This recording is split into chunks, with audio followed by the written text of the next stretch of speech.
Сайн бацхан итгэлийн ахын дүүс нараа. Өнөөдөр та бүхэнтэй уулзж байгаадаа миний хувьд баяртай байна. За би та бүхэнтэй гэрчлэлийн талаар товчхон хэдэн чухал зүйлсүүдийг хуваалцъя гэж бодсон юм аа. Христ итгэж бидний хувьд өөрсдийнхөө итгэлийн амьдралыг гэрчилж Бурхны нэрийг алдарш болох нь туйлын чухал байдаг. Тийм ч учраас Библийн олон хэсгүүдэд би эзний үйлсийг тунхаглах болно. Би үндэстнүүдэд би ард түмнүүдийн донд Бурхны агуу ажил үйлсүүдийг би тунхаглах болно гэх мэтчлэн ишлүүд бол одоо Библиэд бол олон байдаг. За мөн шинэ гэрэн дээр ч гэсэн эзэн Есүс Христийн нэрээр хийгдсэн одоо олон агуу Бурхны ажлуудын талаарх гэрчлэлүүд байдаг. Тэгэхээр юуны төрөнд гэрчлэл гэж чухам юу юм бэ гэдгээс бид өөрсдийнхөө одоо гэрчлэлийн амьдралыг эхлэхэн зүйтэй болоо гэж миний хувьд бодож байна.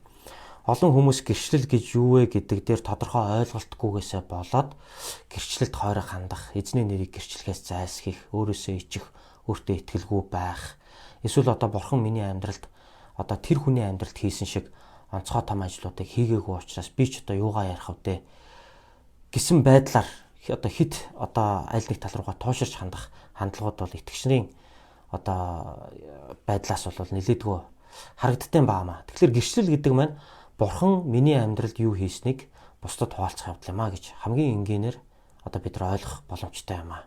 Ер нь бид нар Библиэс харах юм бол Библиэд их итгэлийн баатруудын амьдралыг судлаад үзэх юм бол тэдний амьдралд эзэн юу хийснийг тэд энэ хорвоод тэд эргэн тойрондоо өөрсдийнхөө нийгэмдээ гэр бүлдээ анд найз нөхөдтэй хамаатан саднуудтай тэд хуваалцаж тунхаглаж байсан. Энэ нь л үнэндээ Бурхны нэрийг гэрчилж буй явдал юм а. Тийм болохоор өнөөгийн Христ итгэж бидний хувьд орчин үеийн энэхүү нийгэмд хүмүүс Бурхны ажил үйлсийн талаар төдийлөн бодохгүй байгаа энэ үед бид миний амьдралд, бидний амьдралд, таны амьдралд хийсэн тэр эзний агуу ажлуудыг одоо бусдад таниулан ярьж гэрчлэх нь туйлын чухал юм аа.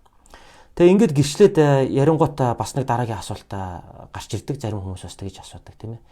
Одоо байнга гэрчлээд авах юм бол бусдад амьдралаа тайлгнаад байгаа явдал биш үү? Би амьдралаа хүн болгонд одоо тэгж байнга одоо яриад ах нь хэр одоо зөв юм бэ гэж. Тэгэхээр би бол бас л яг санийхаа ярьсантай холбогдуулаад та бүхэнд би хэлхийг хүсэж байна тийм ээ. Нэгдүгээрт би өөрийнхөө амьдралыг ярихын тулд энийг би яриаггүй. Би Бурхныг алдаршуулахын тулд энийг би ярьж байгаа. Нэгт.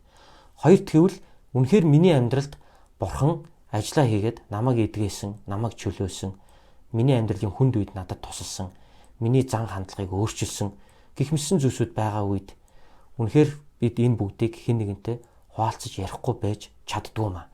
Тэгэхээр гэрчлэл хуваалцна гэдэг бол өөрөө ариун сүнсээр дүүрэн байгаагийн нэг үр жимс. Үнэхээр ариун сүнстэй хүн бол өөрөө ирэхгүй Бурхан өөрийнх нь амьдралд хийсэн ажлуудыг бусдад хуваалцаж байдаг юм аа. Хэрвээ танд өнөөдөр гэрчлэл хийх хүсэл төрөхгүй байгаа бол та энэ талаар бас нэг бодоод үзээрэй. Мөн магадгүй өнгөрсөн хугацаанд Бурхан таны амьдралд юу хийснийг та зүгээр системтэйгээр бодоод одоо дэвтэр дээрээ жагсаалт гаргаад та нэг бичээд үзээрэй. Магадгүй энэ үед ариун сүнс таны дотор ажиллаа хийж эзэн таны амьдралд юу хийснийг өшөө илүү тодорхой харуулах байхаа гэж бодож байна.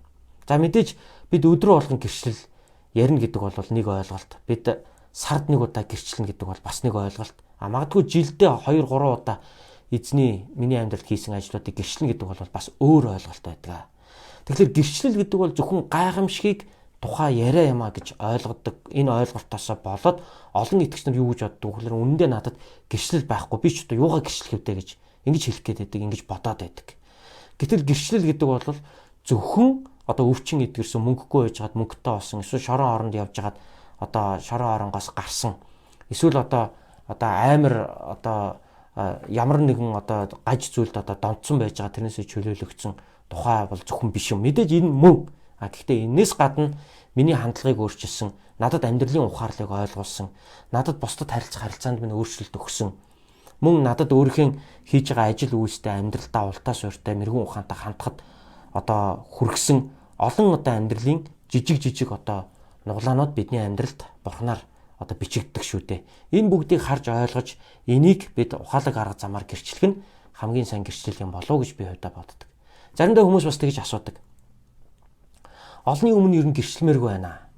Олонний өмнө ингээд би бас ярмааргүй байна. Ярих зүйлч гэж байна, ярихгүй зүйлч гэж байна. Тэгэхээр ийм тохиолдолд яах вэ гэж асуудаг. Тийм ээ, нэг талаар тийм юм. За өнөөдөр сүм цуглаанууд цуглахгүй байгаа өнөө үед бид нар олонний өмнө гарч ирээд айхтар том гэрчлэл хийх боломж одоо төдийлөн алга байна. Гэхдээ хүн болгон өнөөдөр сошиал онлайн орчинд одоо бид нар амьдарч байгаа учраас хүн болгон энэ нийгэмд иргэн тойрондоо өөрсдийнхөө юу бодож юунд үнцийг өгч яваагаа юунд шаналж бас юунд баярлж яваа тал дээр өөрсдийнхөө зүрх сэтгэлийг бол бусад хуваалцах бүрэн одоо нээлттэй боломжууд бол байдаг. Тэгэхээр ямар гэрчлэлийг хизээ хаана ямар хүмүүст зориулж хийх вэ гэдэг чинь өөрөө бас их учиртай юм аа. Хэрэгтэй хүнд нь хэрэгтэй зүйлийг яг хэрэгтэй үед ярина гэдэг бол бас мэрэгэн ухаан юм аа. Тэгэхээр юу байгаагаа долоон болчирхаагаа одоо тоочно гэж манайхан ярьдаг шиг тийм ээ. Юу байгаагаа бүгдийг ингээл яриад тахтаа гол нь биш. Харин үнэхээр зовж зүдэрч явахт нь хэн нэгэн зөвлөгөө хэрэгтэй тэр үед нь өөрийнхөө амьдралд болж исэн туулаад өнгөрсөн бурхны тэр хийсэн ажлыг тухайн хүнд зориулаад хуваалцна гэдэг бол бас л гэрчлэл юм байнамаа. Энэ нь өөрөө таны хувьд бас үн цэнтэй байх болно. Магадгүй та 100 хүний өмнө энэ гэрчлэлийг хийгээгүй гэж болно. 1000 хүний өмнө та энэ гэрчлэлийг хийгээгүй гэж болно. Харин та нэгэн тэр хүнд амьдралынх нь хамгийн чухал үед нь зөвлөгөө өгөхдөө та өөрийнхөө гэрчлэлийг хуваалцсанаар тэр хүний амьдралаар болж тэр хүн өөрөө өөрчлөлтөө зогсохгүй тэр хүний эргэн тойронд байгаа олон хүмүүст таны гэрчлэл бас нөлөөлөх бас боломжтой юм аа. За сүүлийн өдрүүдэд олон өнгийн асуудлын талаар нийгэм маань нэлээдгүй одоо хурц шүүмжлэлтэй одоо маргаан мэтгэлцэн дотор явж байна.